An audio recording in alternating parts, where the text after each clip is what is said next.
Okay, आइए आज के वचन को हम प्रभु के सम्मुख में रखेंगे। आ, आज के मनन के लिए हम निकालेंगे यूनानी सुसमाचार चौथा अध्याय। उसका 4 से लेके हम पढ़ेंगे, 4 से 6 तक एक बार पढ़ते हैं, उसके बाद हम आगे की ओर बढ़ेंगे। यूनानी सुसमाचार चौथा अध्याय 4 का 4 से 6 को पढ़ने में मदद करें।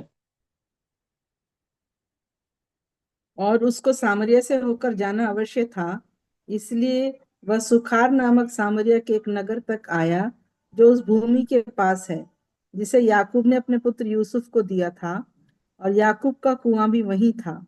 अतः यीशु मार्ग का थका हुआ उस कुएं पर यूं ही बैठ गया। यह बात 6 घंटे के लगभग हुई। हमें प्रभु के नाम की स्तुति हो। ये एक गहरा जो चिंतन की एक एक अध्याय है, ये जो यूनानी सुसमाचार चौथा अध्याय जो हम पढ़ते हैं, इसमें से बहुत सारे संदेश कई प्रभु के दास लोग हमें देते हैं। तो ये पूरा जो 4 से लेकर इसमें जितने वाक्य है, लगभग 54 वाक्य इस चौथे अध्याय के अंदर है। 54 वचन है, एक एक वचन बहुत गहराई का और पूरा बाइबल का इतिहास का एक सार है। प्रभु यीशु मसीह जो अपने जीवन में जब तक वो जीवित रहा, उसने वचन को ही आधार मानकर, वचन से उदाहरण लेकर, वचन का जो एक पुराना नियम हम जो बोलते हैं, वो एक छाया है, वो एक परछाई है, वो उसको रियलिटी में, उसको वास्तविकता में प्रभु यीशु मसीह ने अपने जीवन, अपने 33.5 साल के जीवन में वास्तविकता में हम लोगों के बीच में प्रस्तुत किया। तो ये जो चौथा अध्याय का एक एक शब्द जो है, हम जब पढ़ते हैं तो पुराना नियम जो परछाई थी, पुराना नियम जो उदाहरणों में सिंबॉलिक है ना, बहुत सारे बातें जो उदाहरणों में या फिर कुछ कुछ सिंबॉलिक, उसको हिंदी में दे बोले तो कुछ नमूने के रूप में परमेश्वर ने उस समय प्रस्तुत किया, परंतु वो हमारे जीवन में व्यक्तियों से जोड़कर, है ना। जैसे मैं हूं, तो मेरा एक वजूद पुराने नियम में कुछ सिंबॉलिक मीनिंग से है, या फिर कुछ नमूनों से जोड़कर है मेरा मेरा वजूद। तो नए नियम के अंदर प्रभु यीशु मसीह ने उस पुराने जो सिंबॉलिक चीजें जो आ, इतिहास के प्रतीकात्मक। अंदर हुई है वो, प्रतीकात्मक। हाँ, क्या क्या बोला है? प्रतीकात्मक। प्रतीकात्मक है ना, जो इसको यदि हम बोलेंगे तो ये मेरे पास एक पेन ड्राइव है ना, ये पेन ड्राइव है, ये पुराने नियम में कुआ, हम उसको कुआ ले सकते हैं, या आज हम जब पढ़ने जा रहे हैं कुआ, तो वो नए नियम के अंदर वो व्यक्तियों से जोड़कर हमारे लिए प्रस्तुत किया। तो अभी हमने जो पढ़ा है, जो यूहन्ना सुसमाचार चौथा अध्याय, उसका 4 से लेके 6 तक के जो पद है, उसमें सामरी, उसमें एक कैरेक्टर हम देखते हैं। सबसे पहला, अ, यह सामरी लोग है, सामरी है ना, एक सामरी नाम का जगह है ना। इस सामरी का इतिहास जब हम देखते हैं, तो ये एक त्यागा हुआ जगह है ना, ये त्यागा हुआ जगह है। और ये परमेश्वर के लोग जो परमेश्वर से दूर हो गए थे, परमेश्वर के लोग जो परमेश्वर से दूर हो गए, परमेश्वर को पहचाना ना चाहा, इस ऐसे एक श्रापित या एक श्राप भरा त्यागा हुआ जगह था, जहां पर जिन्होंने परमेश्वर परमेश्वर को जाना, जिन लोगों ने परमेश्वर को जाना, वो इनसे नफरत करते थे। इस सामरी का मतलब वो है ना। और यहूदी लोग जो है, इस सामरी से होकर कभी गुजरते ही नहीं थे। इस सामरी नगर में उनका पांव भी पड़ना उनके लिए अशुद्ध कहलाता था, एकदम अशुद्ध, है ना, इतनी नफरत करते थे। परंतु हम ऊपर देखते प्रभु यीशु मसीह ने क्या किया। उसके तीसरे वचन पढ़ो, तीसरा वचन, 2 और 3 पढ़ो, 2 और 3। यद्यपि। यद्यपि यीशु स्वयं नहीं वरन उसके चेले बपतिस्मा देते थे, तब वह हम्म यहूदिया को छोड़कर फिर गलील को चल। हाँ, 4। और और उसकी सामरिया से होकर उसको सामरिया से होकर जाना अवश्य था, इसलिए उसको वह सुखार। सामरी उसको सामरी से होकर जाना अवश्य था, अवश्य। उसने जानबूझकर चुना, है ना। प्रभु यीशु मसीह उसको बहुत बहुत गहराई से, बहुत सोच समझकर, है ना, प्लानिंग के साथ में कर रहा है ना। जो सामरी से होकर जाना आवश्यक था, और वो सामरी से होकर गया। अब वहां पर एक कुआं है, वहां पर एक कुआं है जो याकूब का कुआं है ना। वो कुआं जहां पर हम पढ़ते हैं,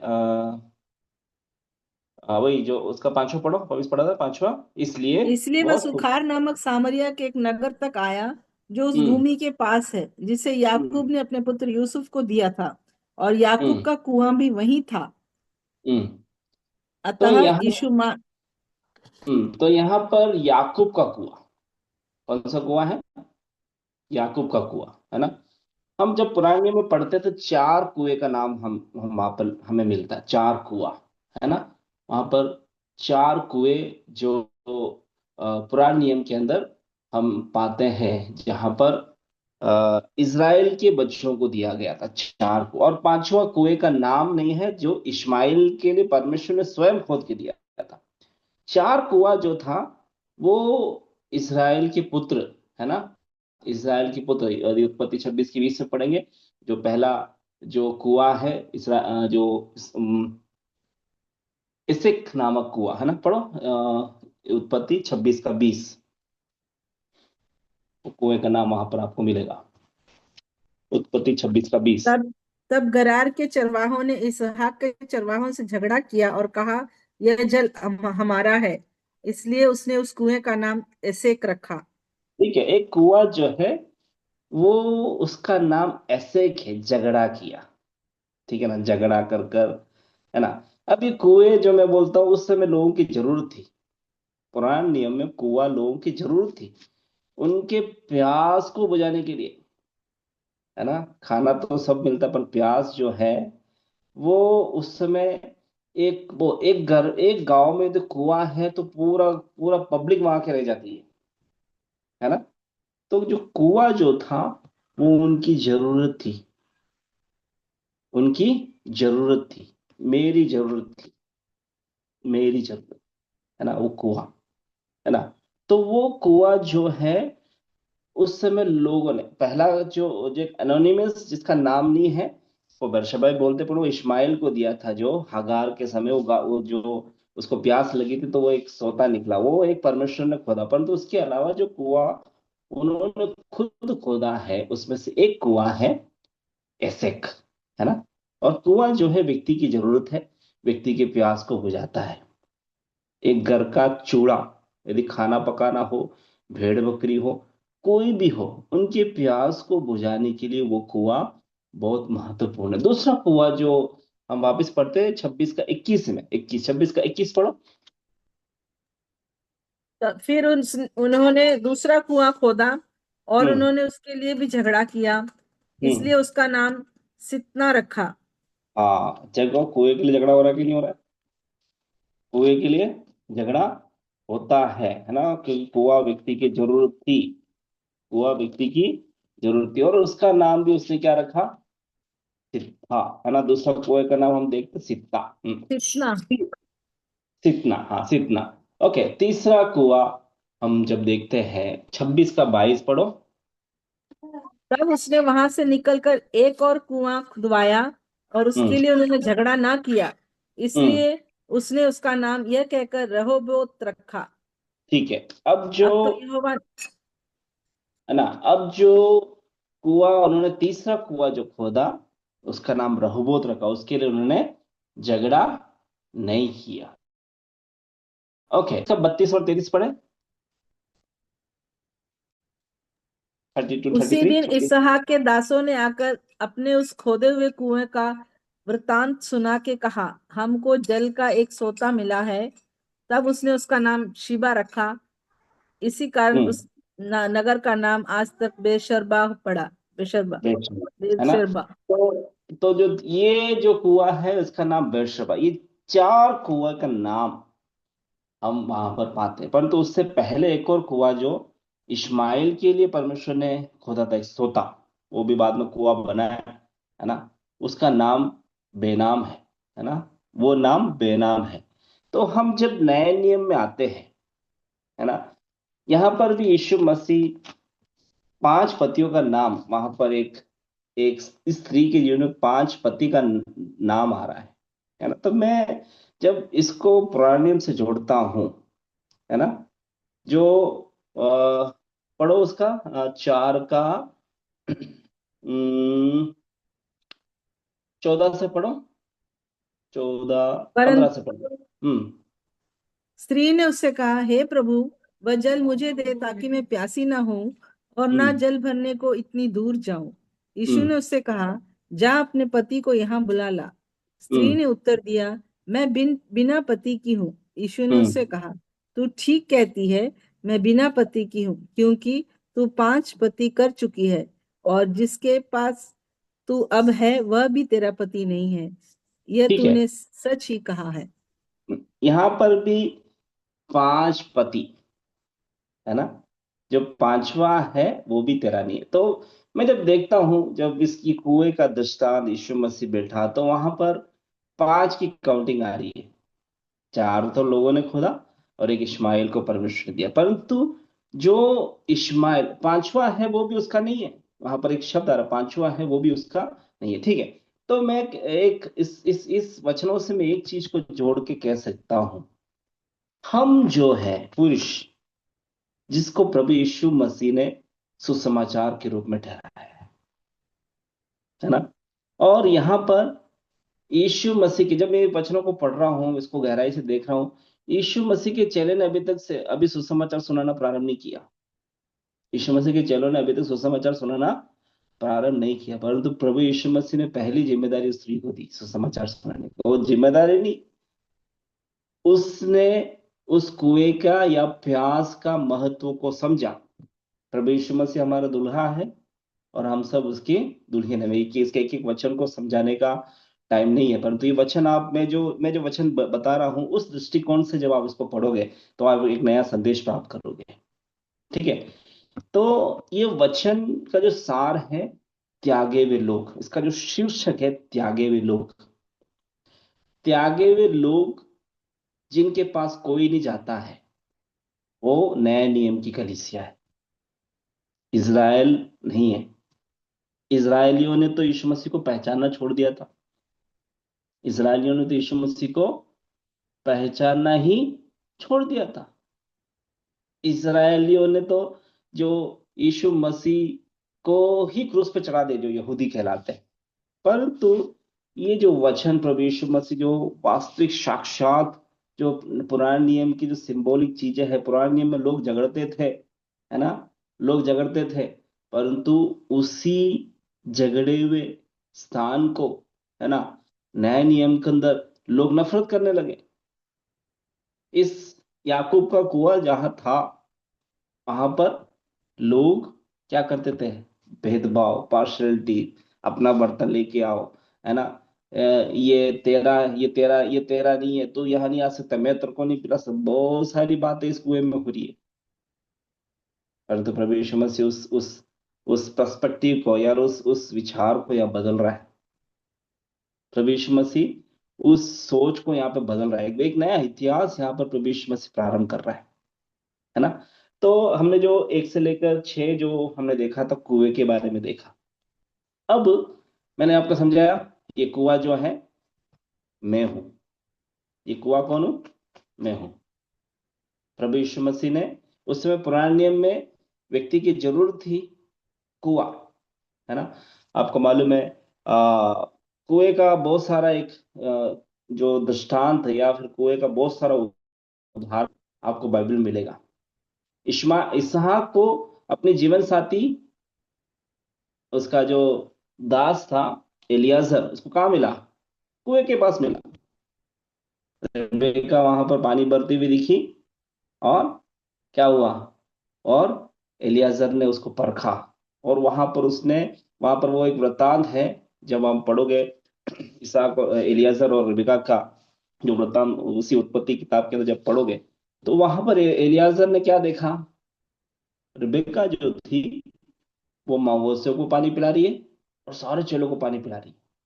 और एलियाजर ने उसको परखा और परख कर बोला, ये मेरे स्वामी के लिए उत्तम दासी है। वहां पर भी एक कुआं है, और कुआं जो क्या कर रहा है, व्यक्तियों की प्यास को बुझा रहा है। और वहां पर एक स्त्री है जो क्या कर रही है, हर एक उस कुएं का उपयोग कर रही है ना। और आज मैं कह वो कुआं कौन है, मैं हूं। नया नियम में कुआं कौन है, मैं हूं। जो जो प्रभु यीशु मसीह ने जो जो जल दिया है वो मेरे अंदर है, वो मेरे अंदर है। और वो उस सामरी स्त्री के अंदर भी थी। और उसने जब उसको प्राप्त किया तो उसने पूरे गांव को जाकर, है ना, जो जिन्होंने ये अध्याय पढ़ा उनको मैं ये वचन समझ में आ रहा होगा, क्योंकि मैं पूरा पढ़वाऊंगा तो अपना समय निकल जाएगा, है ना। वो सामरी स्त्री जो जिसने प्रभु यीशु मसीह के चेलों से पहले जाकर सुसमाचार सुनाया, उसका जब मुलाकात प्रभु यीशु मसीह से हुई, है ना। कितने लोग समझ रहे हैं मेरी वचन को, ये वचन को समझ रहे हो ना। ये संदेश पहले सुना है कि नहीं सुना नहीं मालूम, परंतु ये जो प्रकाशन मुझे मिला है मैं आपके सामने रख रहा हूँ। यीशु मसीह के चेलों चेलों से पहले सामरी स्त्री ने क्या किया, जाकर सुसमाचार सुनाया, पूरे गांव को बुला के लाया। परंतु ये जो कुआं था, ये कुआं, वहां के कई पुरुष लोग नहीं समझ पाए। इस कुएं की महत्वता को कई पुरुष लोग समझ नहीं पाए। इस कुएं के साथ में कोई पुरुष का एनकाउंटर या एक पुरुष किसी प्रभु यीशु मसीह से नहीं मिला, या पुरुष के सुसमाचार सुनाए जाने पे या पुरुष के प्यास बुझने से उसने पूरे गांव के लोगों को नहीं बुलाया। एक स्त्री थी। मैं पिछले दिनों में सुन रहा था, स्त्रियों के बारे में बहुत बड़ा एक बहसबाजियां हुई, है ना। और उसके लिए आपके पास जी ने दो दो दिन उस स्त्रियों के ऊपर अच्छा एक संदेश दिया, है ना। स्त्री यहाँ पर एक महत्वपूर्ण रोल है ना। स्त्री जो है सुसमाचार, हम कलीसिया है जिसको प्रभु यीशु मसीह ने या परमेश्वर ने क्या किया, पूरा किया। जैसे अदन की वाटिका के अंदर आदम को पहले बनाया, इसलिए आदम प्रथम है। जो पहले आता है वही उसका वजूद पहले होता है। बड़ा बेटा पहला आया तो सब बाई जी करके बोलेंगे उनको, है ना। छोटे बेटे को तू करके बोलेंगे, वो बड़ा बेटा पहला आया। या बड़ी बेटी आएगी तो भी उनको इज्जत देते हैं, है ना। वो बड़ा है इसलिए इज्जत देते हैं।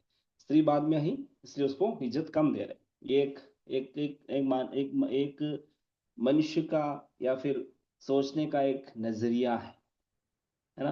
परंतु बाइबल के अंदर कभी भी भेदभाव नहीं हुआ, दोनों को नर और नारी का, नर और नारी का। परंतु पाप जब हुआ तब एक श्राप जरूर आया, श्राप जरूर आया। स्त्रियां दर्द सहेगी और पुरुष पसीने का, मेहनत पसीने की रोटी खाएगा। ये श्राप परमेश्वर ने जरूर दिया, परंतु वहां पर कभी भी ऊंच नीच या कम ज्यादा कभी नहीं हुआ, है ना। एक पास्टर जी शादी में इस प्रकार प्रचार कर रहे थे कि मैं अपने विषय से भटक रहा हूँ।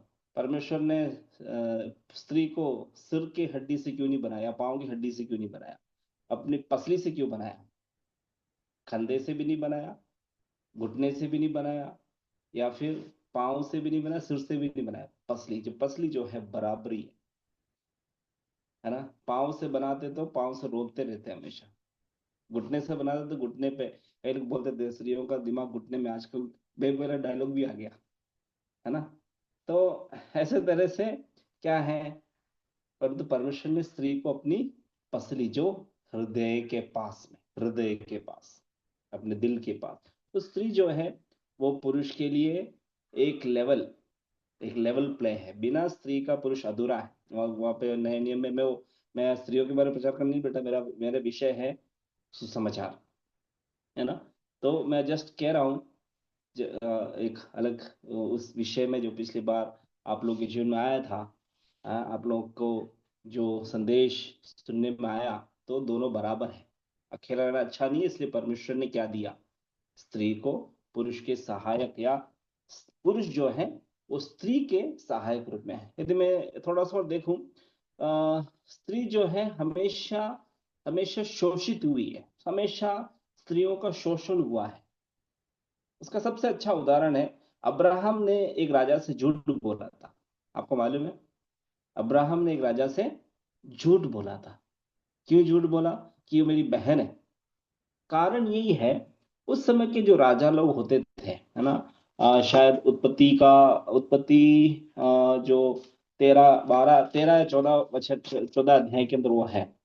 उस समय क्या होता था, जो राजा लोग हैं वो सुंदर स्त्रियों को अगवा करके ले जाते थे। तो राजा लोग जो थे वो सुंदर स्त्रियों को बिना किसी की इजाजत के ही अगवा करके लेके चले जाते थे, और अपने पतियों को, उनका जो सुंदर उनका कोई पति होगा, उनको वध कर देते थे। तो डर के मारे उस समय वो घूंघट में रहते थे। स्त्रियां कभी अपनी अपनी सुंदरता दिखाती नहीं थी। उस समय स्त्री घूंघट में रहती थी। और जब आप वहां पर पढ़ोगे, अब्राहम ने झूठ बोला। झूठ बोलने का पीछे कारण यही था कि अब्राहम डर गया कि मेरा वध हो जाएगा, क्योंकि मेरी पत्नी सुंदर है ना। तो वहां पर वो झूठ बोला, परंतु परमेश्वर का खौफ राजाओं में था। उसने फिर अब्राहम से क्षमा मांगा, और तुरंत वो विषय दूसरा है ना। परंतु उस समय स्त्रियों का शोषण हमेशा हुआ करता था, और आज भी हो रहा है। आज भी कई लोग हैं जो स्त्रियों को कचरा ही समझते हैं। परंतु वचन कभी भी स्त्रियों को क्या कहते हैं, एक एक डाउन लेवल, टॉप लेवल पे पर रखा है। जैसे एस्तर रानी जो है, वो उसके बारे में बाइबल के अंदर है ना। तो क्या, मैं अपने विषय से भटक रहा हूं, वापिस अपने विषय में आता। अपना विषय जो था कुआं। नया नियम का कुआं कौन है? मैं हूं। मैं, जो सुसमाचार जो प्रभु यीशु मसीह ने दिया है, वो मेरे अंदर है। और मैं जब उसको जब मैं बोलता हूं, उसको जब मैं बताता हूं, कईयों के जीवन में जो प्यासे हैं, जो संसार जो नहीं देता, है ना, जो जिस कुएं के पीछे संसार पड़ी थी, लगड़ते थे पुराने नियम के अंदर, है ना, वो कुआं नहीं। प्रभु यीशु मसीह जो साक्षात साक्षात एक जीवित कुआं, मैं कह सकता हूं, जो अगार ने नहीं देखा, अगार को दिखानी, हाजिरा, है ना, जो अपना इस्माइल की मम्मी हाजिरा को नहीं दिखा, परंतु परमेश्वर उस दुख की घड़ी के अंदर, उस वेदना की घड़ी के अंदर, जब उसका बेटा प्यास से मर रहा था, तो प्रभु यीशु मसीह का जो वो परमेश्वर वहां पर उसके आसपास था, उनको दिखा नहीं। और कुआं आज उस सामरी स्त्री के सामने भी है। वो कुआं उस सामरी स्त्री के सामने भी है, सामने खड़ी है, वो सामने खड़ा है। और परंतु वो सामरी स्त्री उसको पहचान नहीं पा रहा है। पढ़ो इसको थोड़ा सा, और जिन्होंने इस अध्याय को नहीं पढ़ा, उनके लिए थोड़ा सा और इस वचन के एक दो वचन और पढ़ेंगे, उसके बाद हम समाप्त करेंगे, क्योंकि अभी हमारा समय समाप्त हो रहा है ना। उसका साथ से पढ़ो, साथ। इस कहानी को थोड़ा देख लेते हैं। योना इतने 4 में का 7। एक सामरी स्त्री जल भरने आई। यीशु ने हम्म उससे कहा, मुझे हम्म पानी पिला, हम्म क्योंकि उसके चेले तो नगर में भोजन मोल लेने को गए थे। उस हाँ सामरी स्त्री ने उससे कहा, तू हाँ, यहूदी होकर मुझ सामरी से पानी क्यों मांगता है? क्योंकि ठीक है। देखो, यहूदी यहाँ सामरियों यहाँ के। पर रुको, यहाँ पर एक भेदभाव का बात चल रही है। यहूदी लोग क्या करते थे? इस कुएं के पास में कभी आते नहीं थे। यहूदी लोग कभी इस कुएं के पास में आते नहीं थे। और यहूदी लोग कभी भी सामरी से यदि आते भी हो, तो कोई सामरी वहां आसपास नहीं रहेगा। सामरी वहां आसपास नहीं रहेगा, उसके सम्मुख खड़े नहीं देते। अब यहाँ पर उस सामरी स्त्री क्योंकि अनजान थी, और जो भी अनजान है वो यहूदी है उनके लिए, मैं ये मानता हूँ। क्योंकि एक सामरी दूसरे सामरी को पहचानता होगा, है ना। एक सामरी दूसरे सामरी को पहचानता है। परंतु वो स्त्री के लिए वो यीशु अनजान था, क्योंकि कभी यहूदी सामरियों के सामने आते नहीं थे। कभी भी यहूदी सामरियों के सामने आते नहीं थे, इसलिए वो उसने यीशु को बोला, यार तू यहूदी है। परंतु वो यीशु को पहचान नहीं रही थी। वो यीशु को पहचान नहीं रही थी, है ना। अब यहाँ पर ये डायलॉग हम देखते हैं, प्रभु यीशु मसीह और सामरी स्त्री के बीच में एक वार्तालाप, है ना। और हम देखते हैं कि प्रभु यीशु मसीह ने क्या किया, उससे पूछा पहले, ना कि स्त्री ने आगे बढ़कर पानी दिया। प्रभु यीशु मसीह ने क्या किया? पानी पूछा। कई बार संसार हमसे कुछ पूछता है, संसार कभी कई बार जो वास्तविक जो जो जो है ना, संसार से प्रभु यीशु मसीह, मैं यदि एक थोड़ा सा और बोलूं, संसार से परमेश्वर पूछ रहा है, संसार से प्रभु यीशु मसीह पूछ रहा है, क्या पूछ रहा है? कि मुझे पानी पिला। परंतु प्रभु यीशु मसीह का जो उद्देश्य था स्त्री से वार्तालाप करने का है, वार्तालाप प्रारंभ करने का, पहल करने का है। तो परमेश्वर हमेशा क्या करता है? लोगों से पहल करता है। 38 साल से पड़ा हुआ व्यक्ति है ना, उसके सामने कौन गया? यीशु मसीह पहल करके गया। यदि यूहन्ना 5वां अध्याय की तरफ देखते हैं, 38 साल से वहां पड़ा हुआ व्यक्ति है, उनके सामने कौन गया? प्रभु यीशु मसीह आगे बढ़कर गया, आगे बढ़कर पूछा, क्या तू चंगा होना चाहता है ना? कई बार प्रभु यीशु मसीह हमसे पहल करता, क्या तेरे जीवन में कुछ पाना चाहता है क्या? और यहाँ पर उस स्त्री से उसने पानी मांगा, है ना, और स्त्री ने उससे क्या कहा? अभी हमने पढ़ा, स्त्री ने उससे क्या कहा? 9वां वचन। हम्म उस सामरी स्त्री ने उससे कहा, यदि तू यहूदी होकर मुझ सामरी से पानी क्यों मांगता है ना? ये है ना, पढ़ो 10वां हाँ। वचन। 10वां। यीशु ने उत्तर दिया, यदि तू परमेश्वर के वरदान को जानती और यह भी हम्म जानती कि वह कौन है जो तुझसे कहता है मुझे हम्म पानी पिला, तो तू उससे मांगती और वह तुझे जीवन का जल देता। हाँ, जब तो इसका इसका एक मतलब तो आपको समझ में आ गया कि सामरी स्त्री यीशु को नहीं पहचान रही थी। एक ही चीज आप यदि प्रेरितों काम में देखेंगे, जब पतरस है ना, जब वो मंदिर के सामने एक लंगड़े भिखारी के सम्मुख में गया, तब उस व्यक्ति ने जब उसकी ओर देखा, तो उन्होंने क्या क्या मांगा उनसे? सोना चांदी तो मेरे पास नहीं है ना, सोना चांदी तो मेरे पास नहीं है, परंतु मैं जो तुम्हें दूंगा वो अनमोल है ना। तो कई बार हमारे जीवन में परमेश्वर से हम क्या मांगते हैं, ये उत्तम है। प्रभु यीशु मसीह से क्या मांगते ही उत्तम है। और यहाँ पर ये स्त्री जो है प्रभु यीशु मसीह को पहचान नहीं रही। अब यहाँ पर प्रभु यीशु मसीह उससे बोल रहा है, यदि तू जानती मैं कौन हूं, है ना, और जो जल मैं तुझे दूंगा उससे क्या होगा? उसका 11 पढ़ो, 11। स्त्री ने उससे कहा, है प्रभु। स्त्री ने उससे कहा, हे प्रभु, तेरे पास जल भरने को तो कुछ है भी नहीं और कुआं गहरा हम्म है, तो फिर वह जीवन का हम्म जल तेरे पास कहाँ से आया? 12वां। कोई और है पढ़ने के क्या लिए? तू मैंने आंटी अकेले पढ़ ली। क्या हम्म तू हमारे पिता याकूब से बड़ा है, जिसने हमें यह कुआं हाँ दिया और आप हाँ। ही अपनी संतान और अपने पशुओं समेत इसमें से पिया? यीशु ने उसको हम्म उत्तर दिया, जो कोई ये जल हम्म पिएगा वह फिर प्यासा होगा, परंतु जो कोई उस जल में कैसे से ना होगा? पिएगा जो जो हम्म मैं उसे दूंगा, और वह फिर हम्म अनंत काल तक प्यासा ना होगा, वरन जो जल मैं उसे दूंगा वह उसमें से एक सोता बन जाएगा, जो अनंत जीवन के लिए उमड़ता रहेगा। आमेन आमेन। अभी तक जो मैं सबको समझा रहा था, प्रभु यीशु मसीह एक कुआं है। वही जो पुराने नियम में जो कुआं, कई जगह पुराने नियम का इतिहास हम देखें, कई जगह लोग कुआं खोदते थे। अन्य जाति भी कुआं खोदते थे, परंतु कुआं खाली रह जाता था, उस कुएं में जल नहीं मिलता था, उस कुएं में जल नहीं मिलता। और जिस कुएं में जल मिलते थे उसके लिए लोग झगड़ते थे। अब यहाँ पर हम देखेंगे, ये जो कुआं स्वयं प्रभु यीशु मसीह है, जो जीवन का जल है, जो जीवन का जल है। और जो पानी है वो सुसमाचार है। प्रभु यीशु मसीह के कई नाम, जिन्होंने जो बाइबल कॉलेज में पढ़े, उन्होंने सुसमाचार उसके उनको यीशु मसीह को जीवन का जल भी बोलते हैं।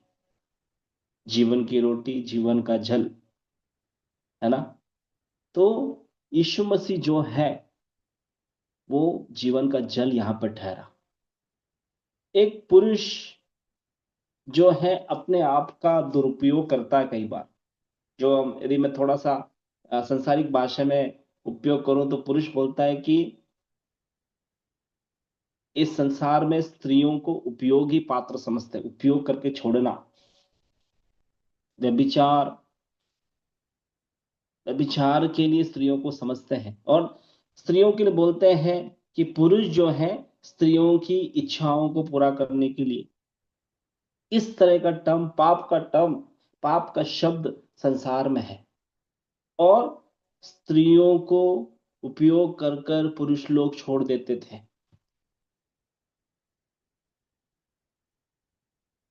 हालेलुया। कई स्त्रियों का उपयोग करके पुरुष लोग छोड़ देते थे, परंतु श्राप जब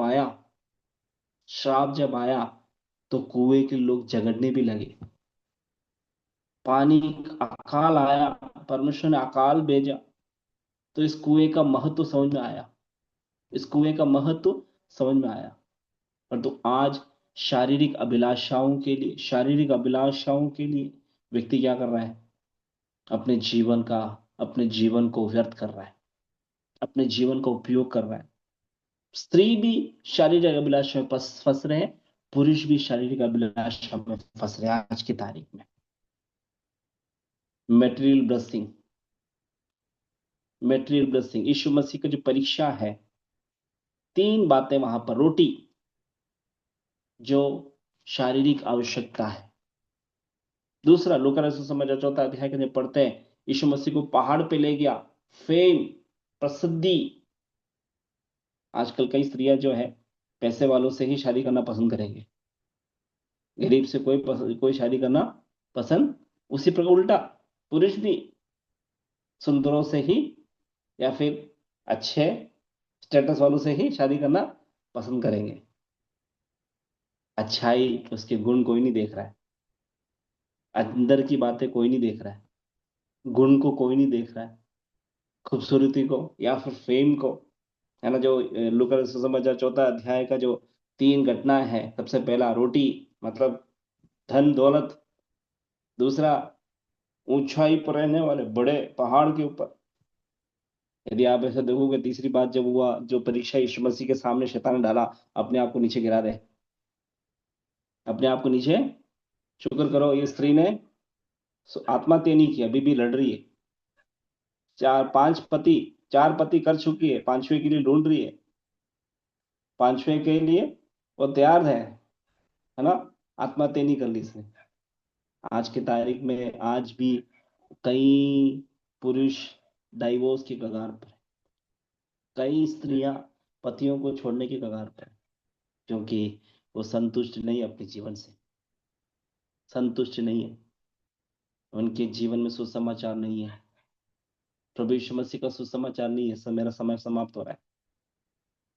ये वचन जो है साक्षात साक्षात 4 कुएं खोद दिए। उस कुएं के कारण लोग, इस्राएल लोग उस जगह को छोड़ के जाना पड़ा, झगड़े के कारण। ये जो 4 कुएं जो बना है, ये झगड़े के कारण छोड़ छोड़ के जाना पड़ा उस कुएं को।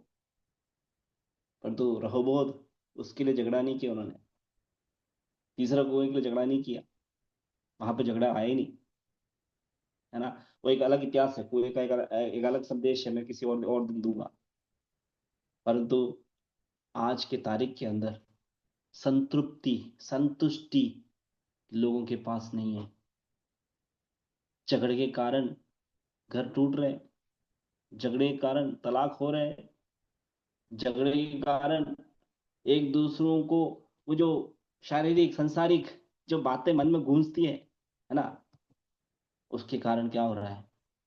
छोड़ छोड़ के जा रहा है। यहाँ ये यीशु मसीह स्त्री के पास आके कह रहा है, जीवन का जल मैं हूं, जीवन का जल मैं हूं। 14 वचन, परंतु जो कोई उस जल से पिएगा जो मैं उसे दूंगा, वो फिर अनंत काल तक प्यासा ना होगा। जो जल मैं उसे दूंगा वह उसमें एक सोता बन जाएगा और अनंत जीवन के लिए उमड़ता रहेगा। प्रिय लोगों, यदि आज भी आप संसारी कुएं के पीछे भाग रहे हैं, जो पुराने नियम के अंदर कुएं के लिए झगड़ रहे हैं। एक घर के अंदर देवरानी जेठानी के बीच में मनमुटाव होता है। अगर देवरानी और जेठानी एक साथ है, सही बोल रहा हूँ ना, बड़े बड़ी बड़ी बहू और छोटी, है ना, उसको देवरानी जेठानी बोलते हैं ना, है। यदि देवरानी जेठानी एक घर में एक साथ है तो झगड़ा हो रहा है धन दौलत के लिए। बेटी किसी के घर गई है तो सास के बीच में, या फिर भाई की पत्नी, भाई की बहन, उनसे उनसे मनमुटाव, क्योंकि वो अभी भी प्यासे है। प्रभु यीशु मसीह का जल, प्रभु यीशु मसीह का जो स्वाद है, प्रभु यीशु मसीह का जो सुसमाचार है, प्रभु यीशु मसीह का स्वभाव है, अभी तक नहीं आया है। अभी भी प्यासे हैं, अभी भी प्यासे हैं। आज प्रभु का वचन सीधा हमसे कहना चाह रहा है, कुएं के लिए झगड़ो मत, कुएं के लिए झगड़ो मत। क्योंकि यदि वो यदि अनंत कुआं, अनंत जल, वो कुएं, कुएं के अंदर जो जल है हमारा, हम जो कुएं है, हमारे अंदर जो प्रभु यीशु मसीह ने जो जल दिया है, वो यदि हमारे अंदर है तो उस जल, वो जल उमड़ता रहेगा, वो जल उमड़ता रहेगा। और जब वो जल उमड़ता रहेगा, कई लोग आशीष पाएंगे। आगे जब इस वचन को पढ़ेंगे पूरा, है ना, उस स्त्री ने क्या किया। हाँ, उसका 16 से पढ़ो, 16 नहीं, सॉरी, 19 से पढ़ो। 19 नहीं, और थोड़ा शॉर्टकट मारते हैं, 22 से पढ़ो, 22, 22, कोई भी पढ़े। 22, 22। तुम जिसे नहीं जानते उसकी आराधना करते हो, और हम जिसे जानते हैं उसकी आराधना करते हैं, क्योंकि उद्धार यहूदी में से है। हाँ, 21 पढ़ो, 21 से पढ़ो। यीशु ने उससे कहा, हे नारी, मेरी बात का विश्वास कर कि वह समय आता है कि तुम ना तो इस पहाड़ पर पिता की आराधना करोगे, ना यरूशलेम में।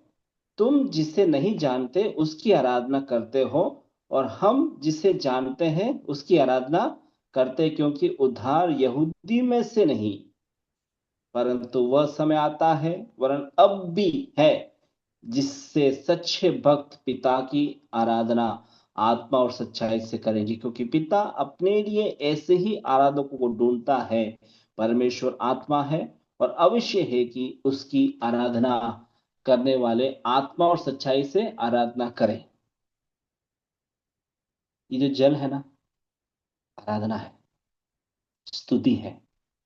हर बात के लिए धन्यवाद है, हर बात के लिए धन्यवाद है, हर बात के लिए क्या है, एक, चाहे दर्द हो, चाहे क्लेश हो, चाहे कष्ट हो, चाहे गाली हो, चाहे निंदा हो, कुछ भी हो, प्रभु यीशु मसीह ने जो जल हमें दिया है ना, प्रभु यीशु मसीह का स्वभाव जो हमारे अंदर है ना, वो हमेशा आराधना करवाती है। वो सच्चाई की ओर हमें किसी पे शक नहीं करवाएगी। शक की आत्मा नहीं आएगा, क्रोध की आत्मा नहीं आएगा, है ना। आप में से कितने लोग जो शक करते हैं, आप में से कितने जो क्रोध करते हैं, आप में से कितने लोग हैं जो धन दौलत के लिए अपनों से या आपके परिवार वालों से झगड़ते हैं, उससे नफरत करते, घिन करते हैं। प्रियो, यीशु मसीह ही हमें एक एक जीवन जल का कुआं बनाया है। यीशु मसीह ने मुझे एक जीवन जल का कुआं बनाया, एक जीवन जल का कुआं, जो लोगों को अपने तकलीफों से, लोगों को दुख से, परेशानियों से, मुसीबत से बाहर निकालती है। वो जीवन जीवन का कुआं मैं हूं, है ना, वो जीवन का कुआं मैं हूं। उसका 39 पढ़ो। 39, 39, 4 का 39 समाप्त करते हैं। उस नगर के बहुत से सामरिया ने उस स्त्री से कहने से यीशु पर विश्वास किया, क्योंकि उसने यह गवाही दी थी, उसने सब कुछ जो मैंने किया मुझे बता दिया। आगे। इसलिए जब यह सामरी उसके पास आई तो उससे विनती करने लगी कि हमारे यहाँ रह। अतः वह वहां 2 दिन तक रहा। उसने वचन के कारण और भी बहुत से लोगों ने विश्वास किया और उस स्त्री से कहा, अब हम तेरे कहने ही से विश्वास नहीं करते, क्योंकि हमने आप ही सुन और जानते हैं कि यह सचमुच में जगत का उद्धार करता है। आमीन आमीन। तो ये स्त्री, आप उसका 30 से पढ़ोगे, स्त्री ने गांव वालों को जाके बताया। सबसे पहला सुसमाचार प्रचार स्त्री ने किया, सबसे पहला सुसमाचार प्रचार। या उसके चेलों ने तो बाद में किया, यूहन्ना ने तो बाद में किया। पहला सुसमाचार प्रचार नए नियम के अंदर स्त्री ने किया, पूरे गांव के लोगों को इकट्ठा कर दिया। कुएं को पहचानना आना जरूरी है। बहुत से लोगों ने यीशु से मुलाकात की, बहुत से लोग यीशु से बातचीत की, बहुत से लोगों से यीशु ने बात की, परंतु स्त्री ने यीशु को पहचाना। उसको मालूम पड़ गया मैं जो कर रही थी वो गलत है। एक कुआं को छोड़कर दूसरे कुएं के पीछे भाग रही थी मैं। तलाक पे तलाक, तलाक पे तलाक दिए जा रही। स्त्री कलीसिया है, कलीसिया को सुसमाचार मिल रहा है, कलीसिया को संदेश। ये पुरुषों से नहीं है, ये कलीसियाओं से संदेश है, कलीसियाओं से। ये स्त्री और पुरुष, हम जैसे स्त्री और पुरुषों से नहीं है संदेश, ये कलीसिया से संदेश है। कलीसिया को प्रभु का आत्मा बता रहा है कि अपने आप को सुधार ले। एक वचन जो भजन संहिता के अंदर मुझे अच्छा लगा है ना, भजन संहिता 68 का 11, तो समाचार के बारे में दाऊद वहां पर हमें बता रहा है। भजन संहिता 68 का 11 पढ़ ले, इसके बाद हम समाप्त करेंगे। 68 का 11, वहां पर सुसमाचार स्त्रियों को, एक स्त्रीलिंग शब्द वहां पर उपयोग हुआ है। पढ़ो 68 का 11, भजन 68 का 11। प्रभु आज्ञा देता है तब सुसमाचार हाँ, सुनाने सुनाने वाली वाली बड़ी सुनो। हाँ, एक सेना जन पढ़े, पढ़ो पढ़ो। अजय अपनी देवी अपनी आंटी पढ़ो एक बार। प्रभु अजय देवी आज्ञा आंटी पढ़ो। यही है ना, प्रभु आज्ञा देता है तब सुसमाचार सुनाने वालों की बड़ी सेना हो जाती है। अब सुनाने वालों की, सुनाने वालियों की। सुनाने वालियों की बड़ी सेना हो जाती सुनाने वालियों की एक बड़ी सेना हो जाती है। तो यहाँ पर भी कोई स्त्री थी। ये भविष्यवाणी का वचन है। जब प्रभु आज्ञा देता है तब सुसमाचार, शुभ समाचार सुनाने वालियों की एक सेना हो जाती है। एक सामरी नहीं, हजारों सामरी। आज कलीसिया में भीड़ आने का एक ही कारण है, स्त्रियां। हम पुरुष लोग तो सिर्फ बकबक करते रहते हैं, परंतु कलीसिया में लोग जोड़ने का काम स्त्रियों का है, वो स्त्रियां करती हैं। जिस जिस कलीसिया में मजबूत अभिषेक से भरी हुई स्त्रियां हैं, जिन्होंने प्रभु यीशु मसीह को अपने जीवन में उद्धार करता स्वीकार कर लिया, प्रभु यीशु मसीह को सब कुछ, वो कलीसिया भरी रहेगी। हम धन्य है उस कलीसिया के अंदर जो अभिषेक भरी स्त्रियां हैं। धन्य है वो पर पुरुष लोग, है ना, जो नीति वचन में लिखा है ना, जो स्त्रियां अनमोल जो है, वो प्रभु यीशु मसीह का अनुग्रह है। आइए हम इस वचन को प्रभु के सामने समर्पित करके कहें, प्रभु जी, क्या पुरुष क्या स्त्री, हमने प्रभु यीशु मसीह का सुसमाचार जो हमने पाया है उसे लोगों को सुनाना है। इस प्रतिकूल परिस्थिति के अंदर हमें सुसमाचार सुनाने से रोक नहीं सकता, और उससे पहले जो 4 कुआं है जिसके लिए लोगों ने झगड़ा किया, 3 कुआं जो नए नियम के अंदर इसके लोगों ने झगड़ा किया, उस कुएं के समान उस कुएं के लिए हम झगड़ा ना करें। कुएं के लिए हम झगड़ा ना करें, संसारिक बातों के लिए हम झगड़ा ना करें, रेशो आराम के लिए हम झगड़ा ना करें, अपने अपने आप को ऊंचा उठाने के लिए, पदों के लिए हम झगड़ा ना करें, परंतु जो प्रभु यीशु मसीह ने जो हमें दिया है उसको सेत मेत में हम बांटें। प्रभु इन वचनों के द्वारा हम सबको आशीष के दिए हुए समय के लिए प्रभु का दास का धन्यवाद। आप लोगों ने धैर्यपूर्वक सुना है। प्रभु आप सबको आशीष करे। जय मसीह।